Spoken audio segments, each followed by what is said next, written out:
Hola familia, paz y bendiciones, soy Fray Sergio y hoy nos acompaña nuestro querido amigo y hermano Sebas del canal Sebas Yaku. Hola, soy Seba Yaku, un católico más, un laico más. Bueno, haciendo un recorrido por las Sagradas Escrituras, la Sagrada Tradición y el Magisterio Eclesiástico, hoy te queremos hablar de la Santa Cruz. Bueno, arranquemos con este video.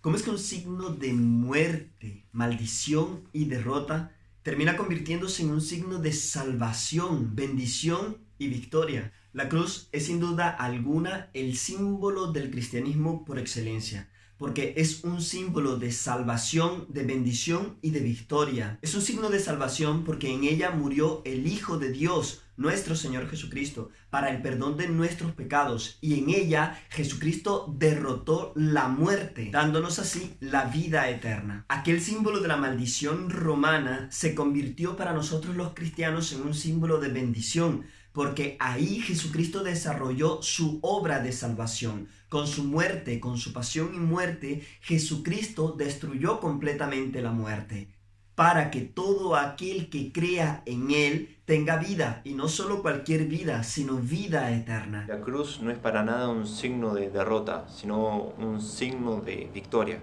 porque es en la cruz donde Jesús recibió la corona de justicia, donde recibió la corona del reino de Dios, donde tuvo la victoria contra la muerte, el perdón de los pecados de toda la humanidad. Es en la cruz donde Él nos abrió la puerta, el camino y la vida hacia la eternidad, para nosotros que quizás no le merecemos. Los cristianos profesamos que Cristo murió por nosotros, por nuestros pecados, y resucitó glorificado. Y hay que aclarar que no es en el madero de la cruz donde nosotros ponemos nuestro corazón, sino en Jesús, que decidió colgarse ahí para salvarnos a nosotros, que hizo ese acto por amor. La palabra cruz, que proviene del griego stauros y todos sus derivados, aparece 80 veces en las Sagradas Escrituras y es mencionada explícitamente 29 veces en el Nuevo Testamento. Como Moisés levantó la serpiente en el desierto, así tiene que ser levantado el Hijo del Hombre, para que todo el que crea en Él tenga vida eterna. Al ver la serpiente que Moisés había levantado, todo aquel que era picado por las serpientes en el desierto obtenía la salvación. Al ver a Jesucristo, todo aquel que lo contempla en el crucifijo obtiene la salvación, como pasó con el centurión. Por eso, contemplar a Jesucristo crucificado es como una relación íntima entre los cristianos y su Salvador. Jesús mismo nos enseñó: cuando hayan levantado al Hijo del Hombre, comprenderán que yo soy. Esta enseñanza es válida para todos los tiempos. Sabiendo Jesús el rechazo que iba a tener por la predicación de la cruz, Jesús comenzó a predicar a sus discípulos que debía ir a Jerusalén, padecer mucho por causa de los ancianos, sumos sacerdotes y letrados, sufrir la muerte y al tercer día resucitar. Pedro se lo llevó aparte y se puso a reprenderlo. Dios no lo permita, Señor, no te sucederá tal cosa. Él se volvió y dijo a Pedro: Aléjate, Satanás, ¿quieres hacerme caer? Piensas como los hombres, no como Dios. Pedro ignoraba el poder de Cristo y no tenía fe en la resurrección. Es por eso que él quería apartar a Jesús del camino que lo lleva a la cruz. Pero Cristo le enseña que el que se opone a la cruz, quizás sin saberlo, se está poniendo del lado del adversario, de Satanás. Pues la predicación de la cruz es una necedad para los que se pierden, pero para los que se salvan, para nosotros, es fuerza de Dios. ¿Sabes? Las Sagradas Escrituras nos enseñan que Satanás, que es el soberbio y el orgulloso, ¿no?, detesta la cruz porque fue vencido por Jesucristo, el humilde y obediente.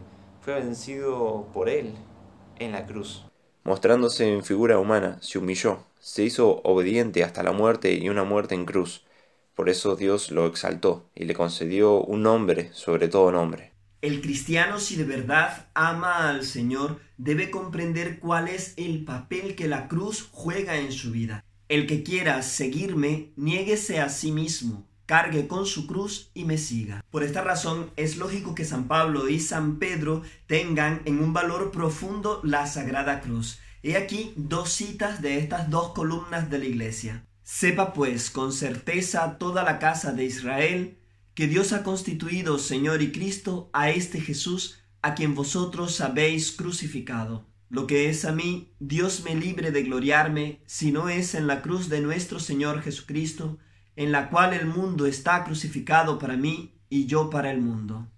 Los padres de la Iglesia siempre comparaban el árbol del paraíso, el que da el fruto de la ciencia, del bien, del mal, del conocimiento, con el árbol de la cruz. O sea, el primer árbol nos había hecho mucho mal, mientras que la cruz nos llevó a la salvación, a la salud y a, arreglar ese mal. Los primeros cristianos eran conscientes del papel fundamental que jugaba la cruz en sus vidas. Por ejemplo, San Justino Mártir comparaba a Jesús con Noé. Mientras que Noé había construido la barca para salvar a lo que restaba de humanidad en ese entonces, Jesús, por San Justino, es considerado un nuevo Noé. Es decir, porque con su cruz, la nueva arca, él había salvado a toda la humanidad. Para San Justino, la cruz es el signo del cristiano, el símbolo más importante de la fuerza de Cristo y de su autoridad. Es por esta razón que ya desde los inicios de la Iglesia la cruz es venerada por los cristianos. Por ejemplo, el más obvio es cuando ves que los cristianos, nosotros nos persignamos haciéndonos la señal de la cruz.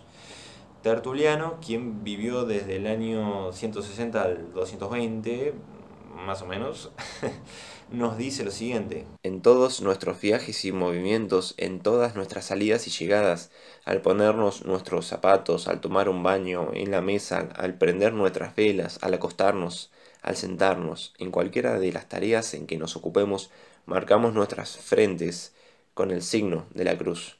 Y por otro lado, San Cirilo de Jerusalén, del siglo IV, indicó en su catequesis lo siguiente: no nos avergoncemos, pues, de confesar al crucificado, sea la cruz nuestro sello.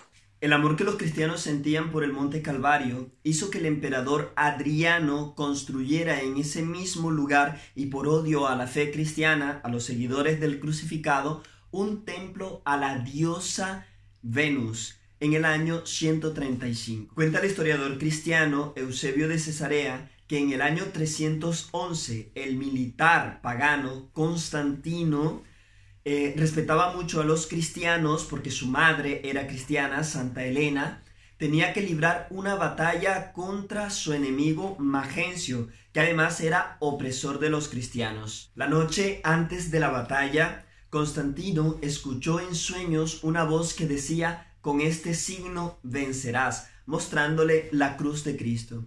Y se dice que al día siguiente, cuando se presentó a la batalla, había pintado en los estandartes la cruz de Cristo y ganó dicha batalla. Luego de recuperar la ciudad de Roma, se declaró emperador del Imperio Romano, dio la libertad de culto a los cristianos y, curiosamente, abolió la crucifixión como pena de muerte. Escritores antiguos como San Rufino, San Juan Crisóstomo, San Ambrosio cuentan que Santa Elena había pedido a su hijo Constantino ir a visitar los lugares santos para ver si se encontraba con las reliquias de la Pasión. Al llegar al Monte Calvario en Jerusalén, se encontró con que ahí todavía se alzaba el templo dedicado a la diosa Venus que había dedicado el emperador Adriano. Ella lo mandó a destruir. Y una vez destruido, se covaron dentro en esa montaña y se encontraron la cruz y otros signos de la Pasión. El día del hallazgo de la Santa Cruz fue el 3 de mayo del año 335. Las reliquias de la Santa Cruz fueron divididas en 3 partes. Unas fueron enviadas para Constantinopla y otra fue enviada a la ciudad de Roma. Las reliquias más importantes se quedaron en Jerusalén y fueron custodiadas en la Basílica del Santo Sepulcro, mandada a construir también por Santa Elena. En el año 614, Cosroes II, rey de Persia, invadió la ciudad de Jerusalén, destruyó la Basílica del Santo Sepulcro y se robó las reliquias de la Santa Cruz. Debajo de su trono colocó las reliquias en señal de desprecio a la fe cristiana. La indignación de los bizantinos fue tan grande que hizo que se levantaran en armas contra Cosroes II. Y tras la rendición del rey en el año 628, el emperador Heraclio le obligó que devolviera las reliquias de la Santa Cruz. El 14 de septiembre de ese mismo año, el emperador vestido de sayal presidió la procesión con las reliquias de la Santa Cruz. Entonces, como te darás cuenta, estos dos acontecimientos son los que dan origen a la solemnidad de la Santa Cruz. Algunos lo festejan el 3 de mayo en honor a su descubrimiento y otros el 14 de septiembre, o sea, hoy, cuando en teoría deberías estar viendo este video, en honor a su recuperación y exaltación. Y bueno, no nos olvidemos otro día importantísimo en el que la veneramos, que es el Viernes de la Pasión de Nuestro Señor en Semana Santa. El Catecismo de la Iglesia Católica, que recoge los casi 2000 años de enseñanza de la fe cristiana, recoge lo que la tradición apostólica y las Sagradas Escrituras han dicho acerca de la Santa Cruz. Para el Catecismo, en el numeral 616, Jesucristo en la cruz consuma su sacrificio. El amor hasta el extremo es el que confiere su valor de redención y de reparación, de expiación y de satisfacción al sacrificio de Cristo. Nos ha conocido y amado a todos en la ofrenda de su vida. El amor de Cristo nos apremia al pensar que si uno murió por todos, todos por tanto murieron. Ningún hombre, aunque fuese el más santo, estaba en condiciones de tomar sobre sí los pecados de todos los hombres y ofrecerse en sacrificio por todos.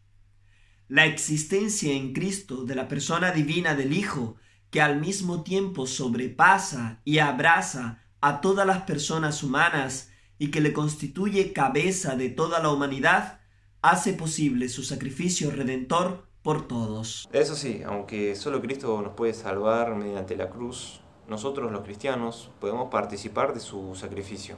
Él llama a sus discípulos a tomar su cruz y a seguirle, porque Él sufrió por nosotros, dejándonos ejemplo para que sigamos sus huellas. Él quiere, en efecto, asociar a su sacrificio redentor a aquellos mismos que son sus primeros beneficiarios.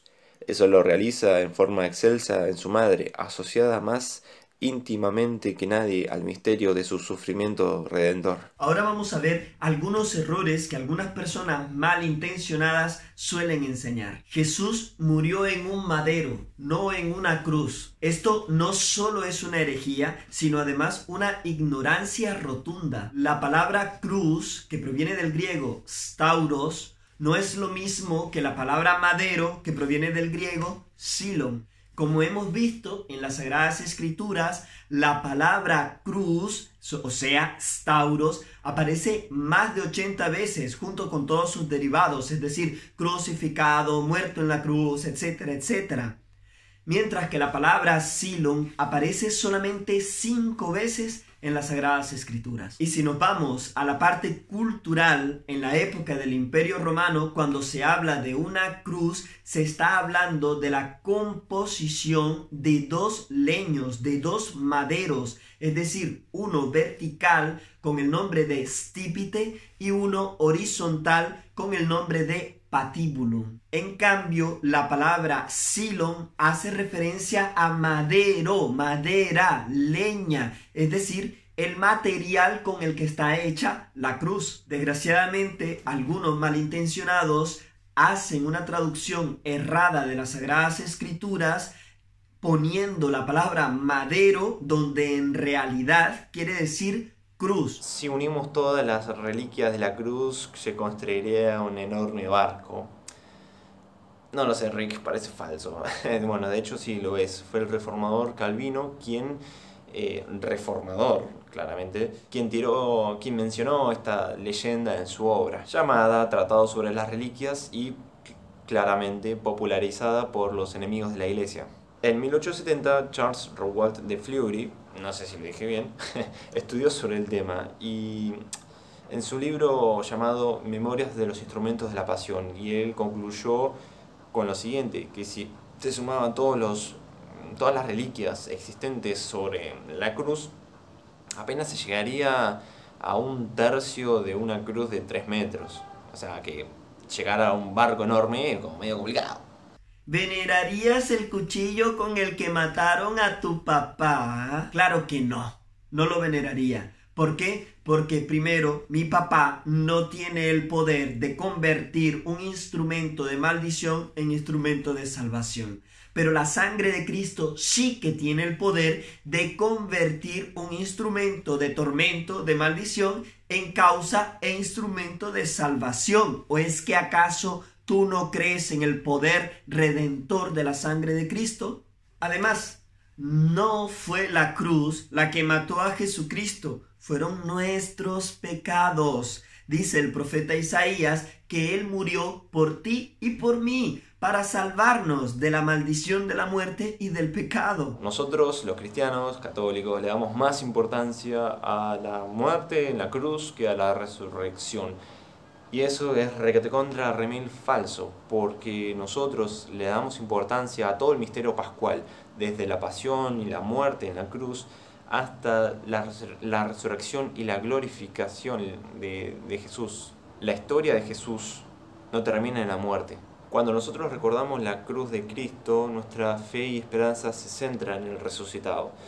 Es por eso que para San Pablo la cruz era motivo de gloria. Así que familia, eso fue todo por el video de hoy. No siendo más, yo me despido de ustedes, pero además les damos las gracias a nuestro querido amigo y hermano Sebas. Así que bueno gente, fue un gusto la verdad, padre, hacer este video con vos. Y bueno, para los que no me conocen, yo soy Seba Yaco, solamente un católico más, un laico más, igual que muchos. ¿Qué les puedo decir? Siempre sigan luchando y nunca quiebren sus espíritus. Nos vemos. Una vez más, gracias por estar ahí y yo les bendigo a todos con la señal del cristiano en el nombre del Padre y del Hijo y del Espíritu Santo. Amén.